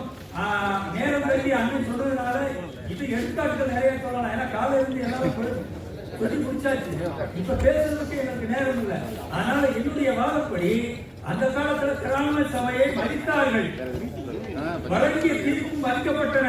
மனிதநேயம் இருந்தது, தண்டனை குறைவாக இருந்தது, அபராதம் அளவு குறைந்தது, நடுநிலைமை மாறாது நீதிகள் வழங்கப்பட்டன. உறவுகள் பிரிவதோடு இருந்தாலும் கணவன் மனைவி உறவுகள் இணைக்கப்பட்டன. அடுத்து ரத்த உறவுகளுடைய பிரச்சனைகள் எளிதாக தீர்க்கப்பட்டன. இப்ப சொன்னீங்கன்னா பங்காளினா பகையாளி மாதிரி தான் இருக்கான். அண்ணனை தம்பி வெட்டான், தம்பி விட்டு அண்ணனை வெட்டான். ஒரே சமூகத்துக்குள்ள புரியுதா? பங்காளிகளுடைய உறவுகள் குடும்ப உறவு இருக்கிற போது, குடும்ப முறை இருக்கிற போது என்ன ஆச்சுன்னா இந்த மாதிரி இருக்கலாம். எளிமையான தீர்வு காணப்பட்டு அந்த ஊர் குடும்ப முறை அந்த காலத்துல இருந்த மாதிரி இப்பயும் சில கிராமங்கள்ல இருந்துட்டு தான் இருக்கு. ஆனா ஊர் பஞ்சாயத்து தான் அதிகமா இருக்கு. அதனால எல்லாரும் ஊர் குடும்ப முறையத்தான் நாம பின்பற்றி முன்னோர்களுக்கு வழிகாட்டையாக இருக்க வேண்டும் என்பதுதான் இந்த பட்டிமன்றத்தினுடைய வாதமாக பதிவு செய்யும் வாய்ப்பெடுத்த நல்ல உடனே பாராட்டி நன்றி பாராட்டி. இதுல என்னென்ன நன்மை இருக்கு? ஊர் குடும்ப ஒரு ஒழுங்குமுறை இருந்தது, ஒரு ஒழுக்க முறைமை இருந்தது, இப்படிதான் இருக்குங்க. அறம் அங்கு காணப்பட்டது, நீதி கிடைத்தது, அதுக்கு இந்த எழுத்துக்கே உரியது என்று அந்த தனித்தன்மை எல்லாம் சொன்னாரு.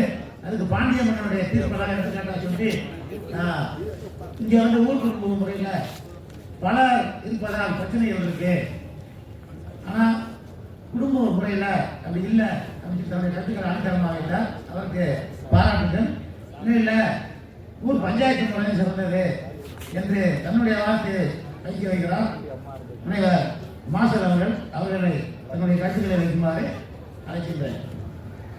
அனைவருக்கும் இனிய மாலை வணக்கம். உலகமெங்கிலும் உள்ள எனது தேவேந்திரகுல வேளாளர் சொந்தங்கள் அனைவருக்கும் இனிய மாலை வணக்கத்தை தெரிவித்துக் கொள்கிறேன். அனைத்து சமூக உறவுகளும் இங்கு வருகை தந்திருக்கிறார்கள். அவர்களுக்கும் எனது இனிப்பான மாலை வணக்கத்தை அன்புடன் தெரிவித்துக் கொள்கிறேன். உலகமெல்லாம் வாழ வேண்டும், அதை தேவேந்திரகுல வேளாளர்கள் மட்டுமே ஆள வேண்டும். உலகமெல்லாம் வாழ வேண்டும், அதை தேவேந்திரகுல வேளாளர்கள் மட்டுமே ஆள வேண்டும் எனும் பொன்மொழியுடன் எக்குலமும் வாழணும், அதை மல்லரினம் மட்டுமே ஆள வேண்டும், அதை மல்லரினம் மட்டுமே ஆள வேண்டும் என குறிப்பிட்டு எனது உரையை தொடங்குகிறேன். எனது பெயர் டாக்டர் எம் மார்சல். அதாவது நான் திருப்பத்தூர் ஒருங்கிணைந்த பள்ளி கல்வி என்று சொல்வார்கள், அனைவருக்கும் கல்வி இயக்கம் ஒருங்கிணைந்த பள்ளி கல்வியில் சிறப்பாசிரியராக பணியாற்றுகிறேன். இந்த இனிப்பான 2 பொன்மொழிகளுடன் எம் குல தொழிலான ஏறும் ஊரும் எம் குல தொழில் என சொல்வார்கள். இப்படை தோற்றின் எப்படை வெல்லும், தம்பியுடையான் படைக்கு அஞ்சான் என்று எனது அருமை தேவேந்திரகுல சொந்தங்களே, உங்கள் அனைவரையும் அன்புடன் வணங்கி எனது உரையை தொடங்குகிறேன். தற்பொழுது பேச இருப்பது மல்லர் நாகரிகத்தின் சிறப்பு. மல்லர் நாகரிகத்தின் சிறப்புல ஊர் குடும்ப முறையே, ஊர் பஞ்சாயத்து முறையே எனும் 2 தலைப்புகளில் நான் பேசவிருப்பது ஊர் பஞ்சாயத்து முறையே எனும் தலைப்பில் பேச இருக்கிறேன். இதுல குறிப்பா சொல்ல போனோம்னா, தற்போது நடுவர் ஐயா அவர்கள், அதாவது என்னுடைய ஆசான் அவர்கள் குறிப்பா ஒரு தகவலை உணர்த்துறேன். நான் பேச இருக்கும் ஊர் பஞ்சாயத்து முறையே சிறப்பானது என தீர்ப்பு வழங்க இருக்கும் நடுவர் ஐயா தமிழ்துறை தலைவர், அழகப்பா பல்கலைக்கழக மேலாள் தமிழ்துறை தலைவர், முன்னாள் கலைப்புல முதன்மையர் பேராசிரியர் முனைவர் மு பாண்டி ஐயா அவர்களுக்கு அன்பான வணக்கத்தை தெரிவித்துக் கொண்டு, தேடிச்சோறு நிதந்தென்று பல சின்னஞ்சிறு கதைகள் பேசி மனம் வாழ துன்ப மிக உழன்று பிறர் வாழ பல செயல்கள் செய்து நரைமூடி கிள பருவம் மீது கூற்றுக்கென என பின்மாயும் பல வேடிக்கை மனிதரை போல் நான் வீழ்வேன் என்று நினைத்தாயோ என்ற பாரதி வரிகளில் இருந்து மல்லர் சமூகத்தோடு பாரதியார் குறிப்பிட்டிருக்கும் அந்த வரிகளோடு எனது சமூகமான மல்லர் சமூகத்தை ஒரு கவிஞரோடு ஒப்பிட்டு பேச கடமைப்பட்டிருக்கிறேன். அதாவது சீன கவிஞர் மாசே தொங் அவர்கள் குறிப்பிட்டிருப்பார்,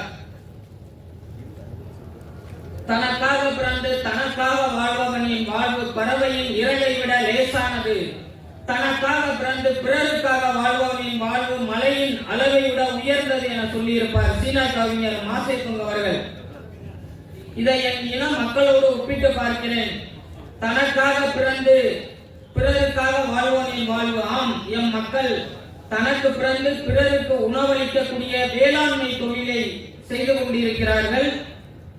இன்று காலம் கடந்து பல்வேறு துறைகளில் கால் பதித்து இருந்தாலும் விவசாயமா இருக்கட்டும், அதே மாதிரி பல வகைகள், கிழங்கு வகைகள், காய்கறிகள், எள், பருத்தி, வாழை, கிழங்கு வகைகள் என பல்வேறு வகைகளை உற்பத்தி செய்து பிறருக்கு உணவளிக்கக்கூடிய எனது மக்கள் பிறருக்காக வாழக்கூடிய ஒரு ஆற்றாமை, அதாவது ஒரு ஆற்றாமை உள்ள ஒரு நிலையை பெற்று இருப்பதில் தனக்காக பிறந்து பிறருக்காக வாழக்கூடிய ஒரு மக்கள் இந்த மல்லரின மக்கள் என்று சீன கவிஞருடன் நான் ஒப்பிட்டு பேச கடமைப்பட்டிருக்கிறேன். அதே நேரத்தில் நேரத்தை வீணாக்க துணிந்தவன் வாழ்வின் மதிப்பை அறியாதவன் சார்லஸ் டார்வின் சொல்வாப்ல. எந்த ஒரு மனிதன் நேரத்தை வீணாக்குவானோ அவன் வாழ்வின் மதிப்பை அறியாதவன். வாழ்வின் மதிப்பை அறிய வேண்டும் என்றால் நமது மக்கள் போன்று தொழில் புரிந்து பல்வேறு தொழில்களில் சிறப்படைய வேண்டும் என குறிப்பிட்டு நான் பேச இருக்கும் தலைப்பு ஊர் பஞ்சாயத்து முறை. இந்த ஊர் பஞ்சாயத்து முறையில் நிலம், குடிமக்கள், அரசு, இறையாண்மை, ஒற்றுமை, வழிபாடு, சடங்கு, சண்டை, மகிழ்ச்சி, துக்கம், ஊர், சிற்றூர், பேரூர், ஊர்கள், நகரம், வட்டாரம், சமூகம், சமுதாய அமைப்பு என பல்வேறு அமைப்புகளை கொண்டு இணைத்து வரக்கூடிய ஒன்று இந்த ஊர் பஞ்சாயத்து முறையாகும். இதுல குறிப்பிட்ட சில தகவல்களை சொல்லணும்னா, நடுவர் ஐயா அவர்களே குடிகள் கிளைந்து முறைகள் பெருகிய காரணத்தால் குடும்ப முறையில் இருந்து அடுத்த நிலையாக ஊர் பஞ்சாயத்து முறை என்பது வந்தது என்று சொல்ல கடமைப்பட்டு இருக்கிறேன். அதே போன்று இன்றைய நிலையில் குடும்ப அமைப்பு என்று சொல்ல வேண்டும் என்றால் ஒரு தாலுகா அளவாகவும், அதே ஊர் பஞ்சாயத்து என்று சொல்ல வேண்டும் என்றால் ஒரு உயர் நீதிமன்ற அளவிலும் இருக்கக்கூடியதாக நாம் வைத்துக் கொள்ளலாம். அன்றைய காலகட்டத்தை இன்றோடு நான் ஒப்பிடுகிறேன். இதில் உயர்ந்தது எது என்று மதிப்புக்குரிய நடுவர் ஐயா அவர்களை முடிவு செய்யட்டும். அதே போன்று எனது அருமை நடுவர் ஐயா அவர்களே குடும்ப முறையில் இருந்து ஊர் பஞ்சாயத்து முறை வந்தபோது சமத்துவம் மலர்ந்தது. குறிப்பாக நடுவர் ஐயா அவர்களே சமத்துவம் மலர்ந்தது. அது எதன் மூலமான ஊர் பஞ்சாயத்து முறை குடும்ப நிலையில் அடுத்த நிலையாக வந்த பொழுது சமத்துவம் மலர்ந்தது, பிறந்தது என்று சொல்ல வேண்டும். பல்வேறு ஜாதிகள் பிரிவுகளாக உள்ளது, பல்வேறு ஜாதி பிரிவுகள் உள்ளது. அந்த பல்வேறு பிரிவுகளில் இருந்து அவற்றில் ஒவ்வொரு பிரிவுக்கும் பல்வேறு பிரச்சனைகள் இருப்பதை காண முடிகிறது. அந்த பிரச்சனைகளை தீர்ப்பதற்கு ஊர் பஞ்சாயத்து முறையே சிறந்ததாக அமைகிறது. நடுவர் ஐயா அவர்களே சற்று நீங்கள் கொஞ்சம் ஆய்ந்து பார்க்க வேண்டும். எனது ஐயா நடுவர் அவர்களே, நீங்கள் சிவகங்கை மாவட்டத்திலே பிறந்தவர்கள். நான் எனது ராமநாதபுரம் மாவட்டம் ஆரஸ்மங்கலம் பக்கம் ஒரு கிராமத்தில் பிறந்தவன். ஒரு சின்ன கிராமம், ஆவிரங்கல் கிராமம். எடுத்துக்காட்டுக்காக சொல்கிறேன். எனது தாத்தா வி.கே. சின்னத்தம்பி நடுவர் ஐயா அவர்களும் அறிந்ததுதான். முந்தைய காலத்தில் பர்மாவில் இருந்து ஆவரங்கல் என்ற கிராமத்திற்கு வந்து செல்வ செழிப்பாக தொழில் தொடங்கி அந்த ஊர் பஞ்சாயத்து முறையே எனும் நிலையில் இருந்து அடுத்த நிலையாக குடும்ப முறையிலிருந்து அடுத்த நிலையாக ஊர் பஞ்சாயத்து நிலையே எனும் நிலையில் பல்வேறு வழக்குகளை பேசியிருக்கிறார் என்பது எனது சிறு வயதில் எனக்கு தெரியும். உதாரணமாக சொல்ல போக வேண்டும் என்றால், குடும்ப நிலைக்கு கட்டுப்படாதவர்கள், அதாவது ஊர் குடும்ப முறைக்கு கட்டுப்படாதவர்கள் ஊர் பஞ்சாயத்து முறைக்கு கட்டுப்படுவார்கள் என்பதை நான் சொல்ல கடமைப்பட்டிருக்கிறேன். நடுவர் அவர்களே, ராமநாதபுரம் மாவட்டத்திலே பெருமாள்மடை எனும் கிராமம் உள்ளது. அந்த பெருமாள்மடை கிராமத்தில் ஒரே சமூகத்தினர் மட்டும்தான், தேவேந்திர குல வேளாளர் சமூகம் மட்டுமே.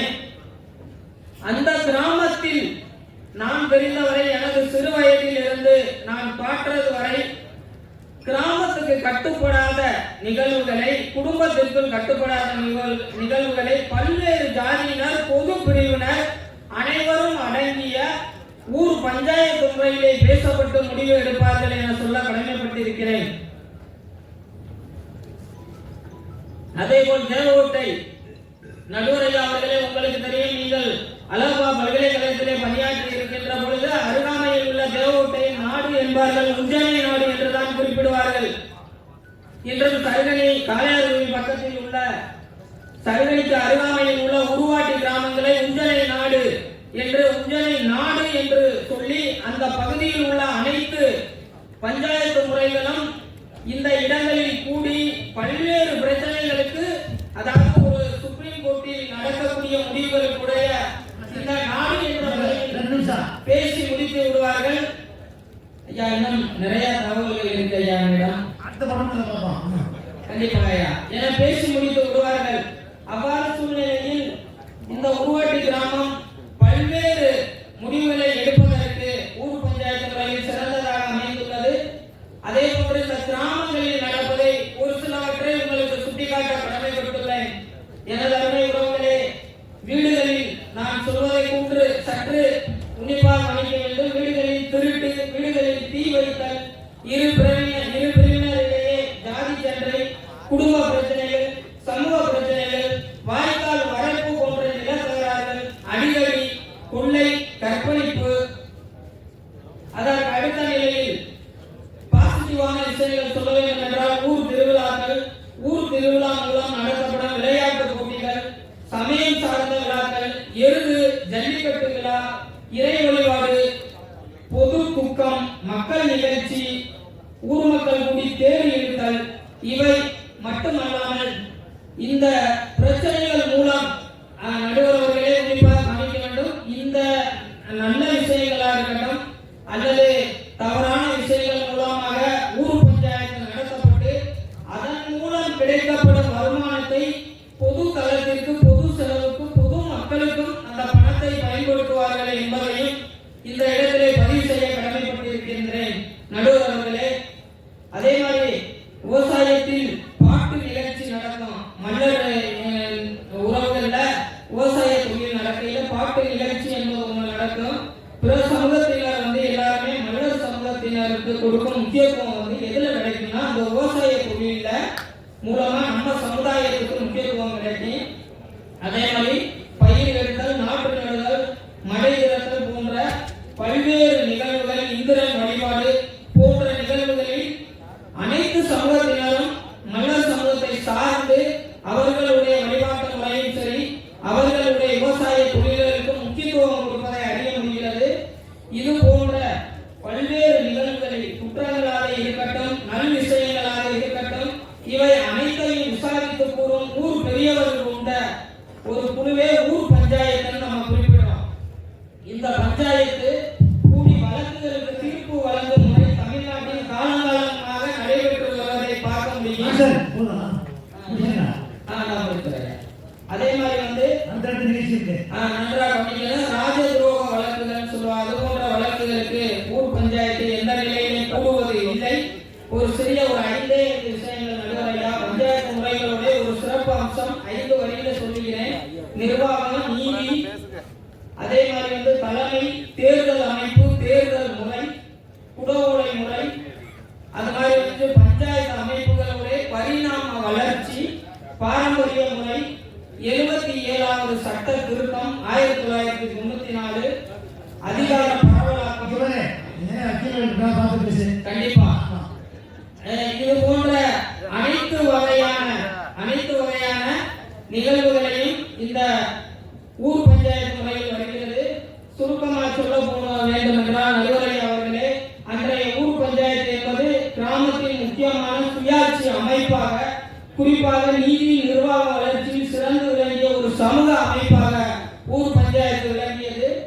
எனது அருமை நடுவர் அவர்களே, குடும்ப பிரச்சனையை தீர்க்க முடியாத பல்வேறு பிரச்சனைகளை கூட இந்த ஊர் பஞ்சாயத்து முறை மூலமாக தீர்க்க முடிந்தது.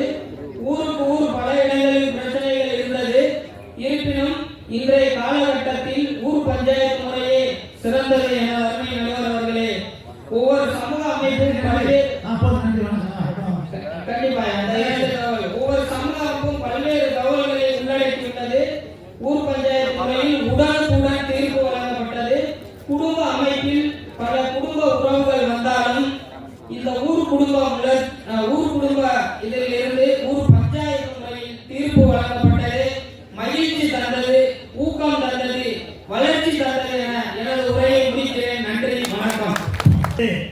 பேராசிரியர் ராமலட்சுமி அவர்கள் அங்க வந்து விருதுநகர் மாவட்டம், அவங்க மாவட்டத்தில் வந்து இன்னைக்கு ஊர் குடும்ப முறை இருக்கின்றாங்க.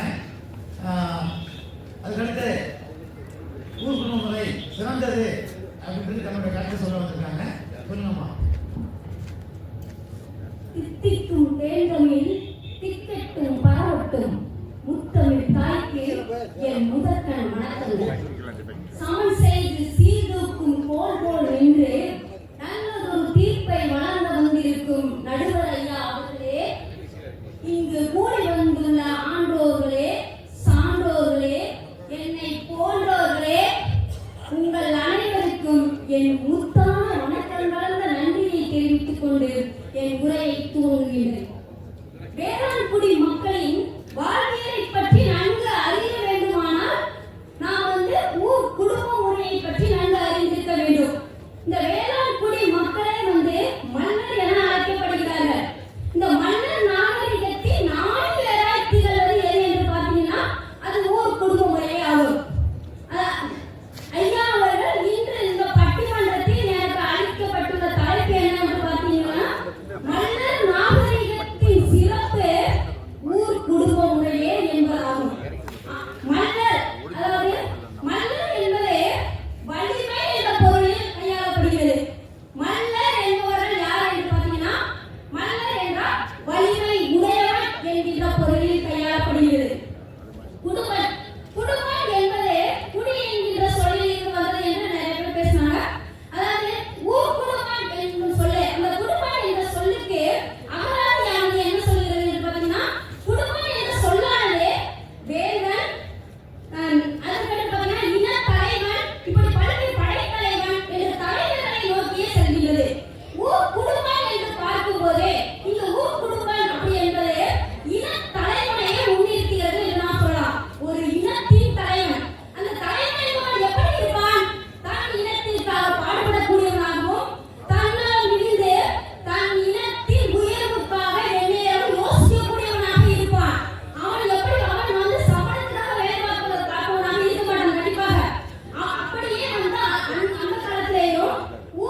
இல்ல அதாவது நடுவர் நீதிமன்றத்தில் சொல்லப்பட்ட ஒரு தீர்ப்பு அந்த தீர்ப்பு அங்க வந்து குற்றவாளியாக கருதப்பட்ட ஒரு நபர் குறிப்பிட்ட ஒரு நபர் குற்றவாளியாக கருதப்படினா அந்த குற்றவாளியாக கருதப்பட்ட நபர் உச்ச நீதிமன்றத்தில் அப்பீல் செய்றாரு அங்க போய் அவர் குற்றவாளி இல்லை என்று கருதப்படுகிறார் இங்க எங்கயா தப்பு நடந்துச்சு நீ சொன்ன இடத்துல தப்பு நடந்துச்சா இல்ல அந்த குற்றவாளி இடத்துல தப்பு நடந்துச்சா நீங்களே சொல்லுவீங்க ஆனா எங்க ஊர் குடும்பம் அப்படி இல்லையா எங்க ஊர் குடும்பம் ஒரு வேதனை அப்படி சொல்லிட்டேன் அவனோட பாரபட்சமே கிடையாது அவன் சுயநலக்காரன் தாங்களே வந்து அடுத்தவன் வந்து ஒரே போல பார்க்கக்கூடியவன் அவனை போய் நீங்க ஒரு பிரச்சனையை கொண்டு போனீங்கன்னா நேர்மையான முறையில் தான் விசாரிப்பான் அதுக்காக காலம் எதுவுமே நீட்டு போகல ஒரு வழக்கு அப்பீல் ஆயிடுச்சு அப்படின்னா உடனே அறிவிப்பாங்க ஊரவை வந்து பேச வைப்பாங்க உடனே அதுக்கு முடிவு வரும் அந்த முடிவை ஏற்றுக்கொள்ளாத பட்சத்தில் ஐயா சொன்னாங்க முடிவை ஏற்றுக்கொள்ளாத பஞ்சாயத்துக்கு போனவங்க சரியாச்சுன்னு சொன்னாங்க ஆனா முடிவை ஏற்றுக்கொள்ளல அப்படின்னா பஞ்சாயத்துக்கு போக மாட்டான் ஊர் குடும்பத்துல என்ன செய்வாங்க அவன் ஊரை விட்டு ஒதுக்கி வச்சுருவாங்க எவனும் அவன் வீட்டுக்கு போகல சோறு இல்ல தண்ணி குடிக்காத அவன் வீட்டுக்கு சத்தா போகாதீங்க உடனே அடுத்தவன் நூறு பேர் சொல்றாரு எவனுமே ஊர் கூட வராம ஊரோடு ஒன்றுபட்டு வாழ்ந்துட்டான் எப்படி வாழ்வீங்க அப்ப அந்த நீதிக்கு அவன் அந்த கட்டுப்பட்டு தான் ஆக வேண்டிய கட்டாய சூழல் ஏற்பட்டிருக்கிறான் அதற்கு பாத்தீங்கன்னா ஊர் குடும்ப முறையில் முக்கியமான என்னன்னா கூட்டு குடும்ப முறை கூட்டு குடும்ப முறை வலுப்படுவது எங்கன்னு சொல்லி பாத்தீங்கன்னா எங்க ஊர் குடும்ப முறையில தாயா அதாவது தாத்தா சொல்வது அனுபவம் தந்தை சொல்வது அறிவுரை மகன் சொல்வது எதிர்காலம் என்ற நிலையில் ஒவ்வொரு விஷயங்களுமே எப்படி பார்க்கப்படுகிறதுன்னு பாத்தீங்கன்னா ஒவ்வொரு கருத்தையும் பெருமிஷன் கேட்டு இதை செய்யலாமா செய்யக்கூடாதா என்ற ஆராய்ச்சி செய்த பிறகு சின்ன சின்ன விஷயங்கள் கூட அங்க வந்து செயல்படுத்தப்படுவது என்பது முக்கியமான ஒன்றியா இப்ப மாதிரி கூட்டு கட்டே கிழக்கவோ மேற்கவோ கடல்ல போய் குதி அப்படி கிடையவே கிடையாது ஒரு சின்ன விஷயமா இருந்தாலும் குடும்பத்தோடு கூடி நின்று எது சரி எது தவறு என்று ஆராயக்கூடிய பக்குவ முறை ஊர் குடும்ப முறையாக இருந்துச்சு பெண்களை எடுத்துக்கிட்டீங்கன்னா பெண்களுக்கு ஊர் குடும்ப முறையில் ஒரு நல்ல ஒரு மரியாதை இருந்துச்சா ஒரு பெண் குடும்ப தலைவராக மட்டும் இல்ல ஒரு சில ஒரு அமைச்சராகவும் இருந்தாங்கன்னு சொன்னா அதுல எந்த ஒரு ஐயம் இல்ல எந்த ஒரு விஷயத்தையுமே பெண்கள்கிட்ட கேட்டே ஆண்கள் செய்தார்கள் அதற்கு பாத்தீங்கன்னா பகுத்தறிவு பள்ளி ஓட்டுதல் நூலோ தொகுத்தவற்றில் எல்லாம் தலை என்றால் வள்ளுவன் இந்த பகுத்தறிவு பள்ளி ஓட்டுதல் என்பது என் வேளாண்மை மகன் இருந்தோம் இந்த ஊர் குடும்ப முறையிலிருந்து தான் வந்துச்சுதா அதுல எப்படி ஐயம் பண்ண முடியாது ஐயா மரணத்தை செய்யா ஒரு பாட்டு படிக்கிறேன் விவசாயி அப்படின்னு ஒரு பாட்டு கேள்விப்பட்டிருக்கீங்க கடவுளேனும் முதலாளி கண்டெடுத்த தொழிலாளி அந்த பாட்டு கேள்விப்பட்டிருக்கீங்க அந்த பாட்டை என்ன சொல்லிப்பாங்க அதாவது இந்த தொழிலாளியாகிய இந்த உழைப்பாளி தனக்கென வாழாமல் பிறருக்கென வாழ்ந்து தனக்கு கிடைக்கக்கூடிய தான் கஷ்டப்பட்டு வியர்வை சிந்தி சம்பாதிச்ச ஒவ்வொரு துளி வியர்வையையும் ரத்தமாக சிந்திய அந்த வியர்வை அடுத்தவனுக்காக கொடுத்து அடுத்தவன் வாழ வேண்டும் என்பதற்காக கொடுத்து வாழக்கூடியவன் இந்த உலகம்தான் என்று கூறிக்கொண்டு பகுத்துண்ணும் வாழ்க்கையை அளித்தல் என்னுடைய உலகனின் என்னுடைய மன்னரின் நாகரிகம் சிறப்பது ஊர் குடும்ப முறையே என்று கூறிக்கொண்டு என் முறையை நிறைவு செய்கிறேன். வாய்ப்பளித்தமைக்கு நன்றி வணக்கம். நல்ல பாயிண்ட்லாம் வச்சாங்க. இங்க ஒரு கட்டுப்பாடு இருக்கணும், பெண்களுக்கு மரியாதை இருக்கணும், பல வயசுல இருக்கும்போது எப்படி வந்து அந்த மன்னர் ஆள முடியும், இங்க வந்து இந்த மாதிரியான இவங்கெல்லாம் இருப்பாங்க, இது வந்து நாகரிகத்துக்கு ஒரு அடிப்படை சொல்லிட்டு நல்ல கட்டெல்லாம் வச்சாங்க. அவங்களுக்கு பாராட்டு. இறுதியாக முனைவர் ராஜேஸ்வரி அவர்கள் அவங்க வந்து இல்லை ஊர் குடும்ப முறையோட பஞ்சாயத்து முறை சிறந்தது தன்னுடைய கருத்தை வைக்கிறார்கள். அவர்களை காலமாக வாங்கிட்டு இருக்கு. உள்ளிட்டவருக்கு என் வணக்கத்தை தெரிவித்துக் கொள்கிறேன். இறுதியாக பேசும் பொழுது நான் எடுத்த பாயிண்டாக எனக்கு மறந்து போச்சு. ஏன்னா எதிரணியில் இருக்கிறவங்க எனக்கு நிறைய பாயிண்ட் எடுத்துக்கிட்டு இருக்கிறாங்க. ஒண்ணு என்னுடைய மூத்த பேராசிரியர் வளர்ச்சி அவர்களுக்கு நன்றி கலந்த வணக்கம். அவர் சொன்னாரு குடும்ப முறை அடுத்த நிலையே கிராம பஞ்சாயத்து. என்னைக்கு வந்து நம்மளுடைய நிலையில இருந்து அடுத்த நிலைக்கு போறோமோ அப்பதான் நம்மளுடைய நாகரிகம் வந்து வளர்ச்சி அடையுது அப்படின்னு சொல்லுவாங்க. இதுல மாற்று கருத்து இருந்தா சொல்லுங்க. இன்னைக்கு அடுத்ததாக பேசுகிற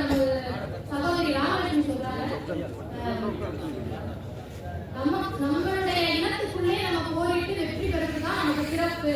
அதெல்லாம் ஊர் குடும்ப முறை அப்படிங்கிறது சிறப்பு பெறுது அப்படின்றாங்க. ஆனா இன்னைக்கு கருத்தரங்கம் நடந்தது. பல இனங்கள்ல இருந்து வரக்கூடிய ஒவ்வொரு பேராசிரியர்களும் பேச்சாளர்களும் நமது இனத்தை பற்றி எத்தனையோ சிறப்புகளை மிகவும் ஆணித்தரமாக கல்வெட்டுகளின் சான்றுகள் மூலமாக பதிவு செய்தார்கள். நம் இனத்திற்குள்ளே போட்டியிட்டு வெற்றி பெறுவது ஊர் பஞ்சாயத்து முறையா, கிராம பஞ்சாயத்து, ஊர் குடும்ப முறையாக இருந்தாலும் பிற இனங்களோடு போட்டியிட்டு அதில் நம் பெருமையை நிலைநாட்டுவது ஊர் பஞ்சாயத்தின் சிறப்பாக உள்ளது. இதற்கு நாம் எடுத்துக்காட்டாக கூற வேண்டும் என்றால், ஒரு மழை திறக்கும் பொழுது தனது உயிரை கூட எண்ணாமல், துச்சமாக எண்ணாமல் அனைத்து மக்களையும் காப்பாற்ற வேண்டும் என்று ஒருவன் துணிந்து ஊர் பஞ்சாயத்து முறைக்கு கட்டுப்பட்டு தன் மக்களையும் ஊர் மக்களையும் எண்ணி தன் உயிரை கொடுக்க துணிந்து காவல் காத்து அந்த ஊர் மழை திறந்தும் ஒரு செயலை ஊர் பஞ்சாயத்துக்கு கட்டுப்பட்டு தனது தலைமையை நிலைநாட்டும் ஒரு உயர்வாகவே நான் எழுதுகிறேன். அடுத்து, இந்த ஊர் பஞ்சாயத்து முறையானது கிராம வளர்ச்சியின் ஒரு அடிப்படை அழகாக, ஜனநாயக அமைப்பின் ஒரு வளர்ச்சி நிலையாக பஞ்சாயத்து முறை ஒரு அமைப்பாக சிறப்புரைகின்றது. அதாவது உழுதுண்டு வாழ்வாரை வாழ்க, மற்றவரெல்லாம் தொழுதுண்டு பின் செல்பவர் அப்படின்னு சொல்லுவாங்க. ஊர் பஞ்சாயத்து முறையில எத்தனையோ பேர் இருந்தாலும், பல வகை இனங்கள் இருந்தாலும், அதில் தனக்கான தனி இனத்தை அமைத்துக் கொள்வது நமது இனத்தின் ஒரு சிறப்பாக உள்ளது. அதைத்தான் உழுதுண்டு வாழ்வாரை வாழ்க, மற்றவரெல்லாம் தொழுதுண்டு பின் செல்பவர் என்று வள்ளுவர் குறிப்பிடுகின்றார். தனக்கான பெருமையை நிலைநாட்டும் பொழுது ஒரு மனிதன் தனது நிலையிலிருந்து அடுத்த நிலைக்கு வளர்ச்சி பெறுகின்றான். அதே போன்று ஊர் குடும்ப முறையில் தனது இனத்திற்குள்ளே, தனது சொந்தங்களுக்குள்ளே ஒரு இணக்கமான சூழல் நிலவாத பொழுதுதான் ஒரு மனிதன் ஊர் பஞ்சாயத்து நிலையை நாடுகிறார். ஊர் பஞ்சாயத்து நிலையின் பொழுது ஊர் பஞ்சாயத்துக்கு கட்டுப்பட்டு அவர்கள் கொடுக்கின்ற தண்டனைகளாகட்டும், முடிவுகளாகட்டும் அதை ஏற்றுக்கொண்டு அதன் மூலம் தன்னை திருத்தி தனது பெருமையை நிலைநாட்டுகின்றார். இங்கு ஊர் பஞ்சாயத்து முறையில் நடக்கின்ற தீர்ப்பு தான் சிறப்பானதாக கருதப்படுகின்றது. இவ்வாறு ஊர் பஞ்சாயத்து முறையை நாம் கூறிக்கொண்டே போகலாம். ஊர் குடும்ப முறை நமது இனத்தை மட்டுமே பெருமையாக பேசக்கூடியது. ஊர் பஞ்சாயத்து முறை என்று வரும்பொழுது நமது பெருமையை மற்றவர்களும் அறியுமாறு செய்யக்கூடியது. எடுத்துக்காட்டாக சொல்லணும்னா, விருதுநகர் மாவட்டத்துல தேர் திருவிழா நடைபெறும். அங்க வந்து எல்லா மக்களும் சாமி கும்பிட வந்தாலும் நம்ம மக்கள் மட்டும்தான் சாமியை தொட்டு வணங்கி தேரை இழுத்து செல்லக்கூடிய ஒரு மரபு காணப்படுகிறது. அங்கு ஊர் பஞ்சாயத்துக்கு கட்டுப்பட்டு நம் இன மூத்தவர்களுக்கு கட்டுப்பட்டு நமது சிறப்பை நிலைநாட்டும் விதமாக, நமது ஒரு ஒற்றுமையை காட்டும் விதமாக மக்கள் அனைவரும் நமக்கு கட்டுப்பட்டு ஊர் பஞ்சாயத்து முறைக்கு கட்டுப்பட்டு ஒரு அமைதியாக, ஒரு சிறந்த பண்பாக அந்த விழாவை வழிநடத்தி செல்வார்கள். இப்பொழுது குடும்ப முறையை விட ஊர் பஞ்சாயத்து முறையில் நமது பெருமைகளை பல வகைகளில் சிறப்பாக செய்து வருகின்றார்கள். இதில் மாற்றுக்கருத்து எதுவும் இல்லை நான் நினைக்கிறேன். பேச வாய்ப்பளித்தவர்களுக்கு நன்றி, வணக்கம். ஊர் பஞ்சாயத்து முறை எப்படி சிறந்தது? பல இனங்களுக்குள்ள நம்ம இனத்துடைய தனித்தன்மையை ஊர் பஞ்சாயத்துல நம்ம கொண்டு வரலாம். நாகரிகத்தினுடைய ஒரு அடுத்த வளர்ச்சி தான் இந்த ஊர் பஞ்சாயத்து முறை. இங்க வந்துட்டு நமக்கு பெருமைகள் பரவலாக கொடுக்கப்படுது. நமக்கு குடும்ப முறையில தீர்க்க முடியாததான் ஊர் பஞ்சாயத்துக்கு போகுது என்று தமது அதுக்கான காரணங்கள் எல்லாம் இருந்தாங்க.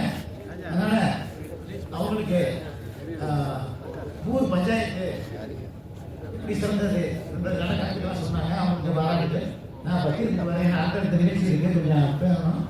இப்போ 2 பஞ்சாயத்து முறை நம்ம முற்காலம் இருந்திருக்கு. ஒன்று குடும்ப முறை, இன்னொன்று ஊர் பஞ்சாயத்து முறை.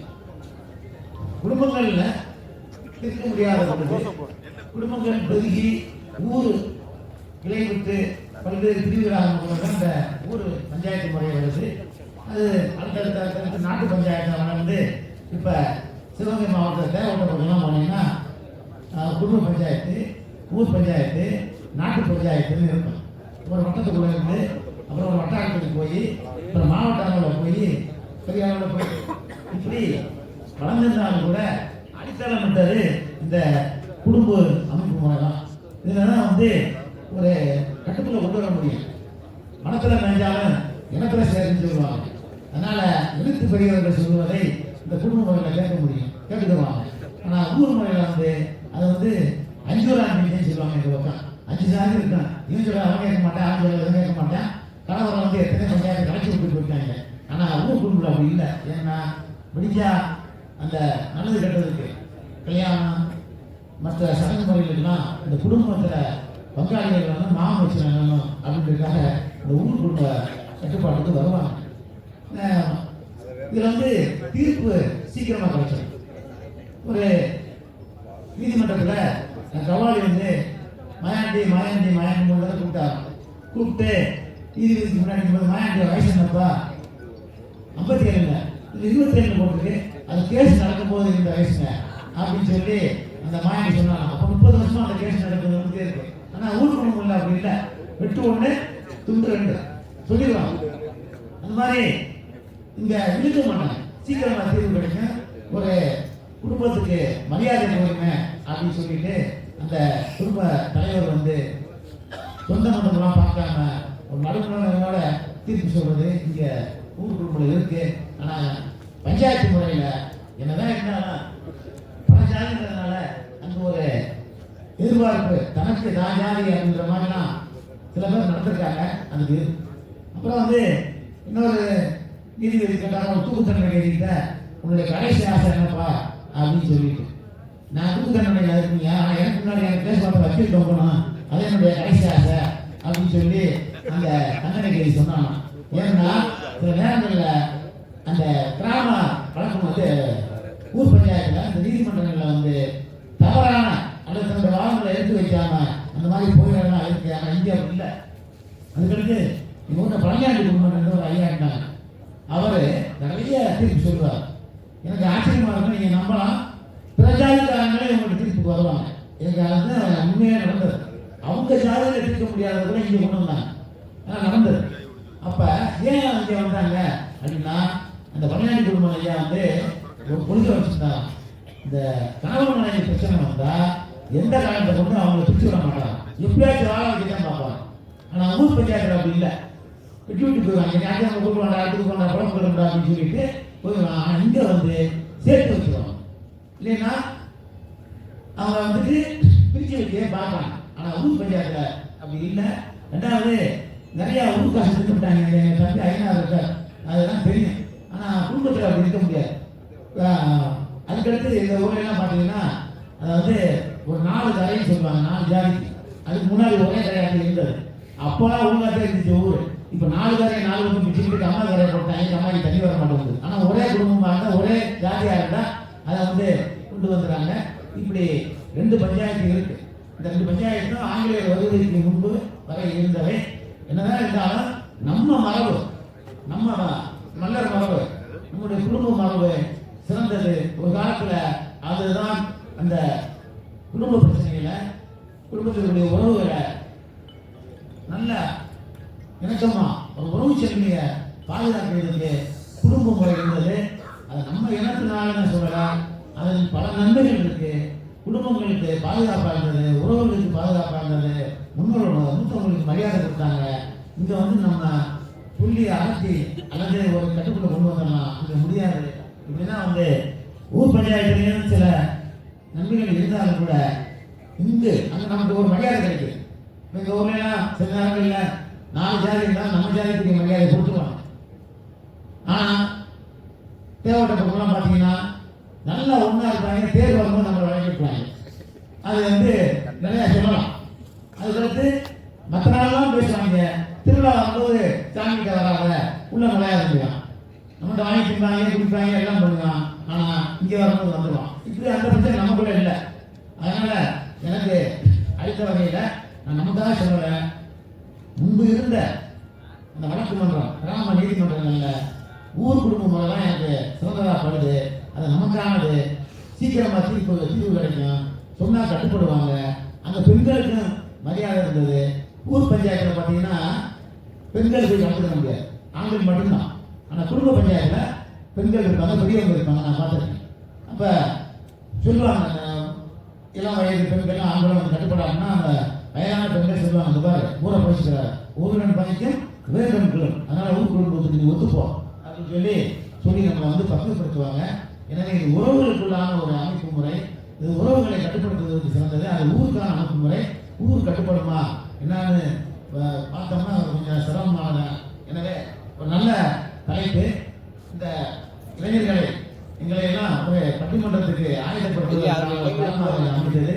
அந்த வகையில் இந்த பட்டிமன்றத்தை இந்த நிகழ்ச்சியில ஏற்பாடு செய்த ஐயா கந்தசாமி அவர்களுக்கும் மற்றும் நம்ம சொந்தங்களுக்கும் நன்றியை தெரிவித்து அடுத்தடுத்து எங்களெல்லாம் செம்மைப்படுவார்கள். மேலும் பல நிகழ்ச்சிகளை நடத்தலாம் என்று சொல்லி வாய்ப்புக்கு நன்றி கூறி உங்கள் அனைவருக்கும் மீண்டும் நன்றி சொல்லி பாராட்டு சொல்லி இந்த பட்டிமன்றத்தை நிறைவு செய்கிறேன். நன்றி, வணக்கம்.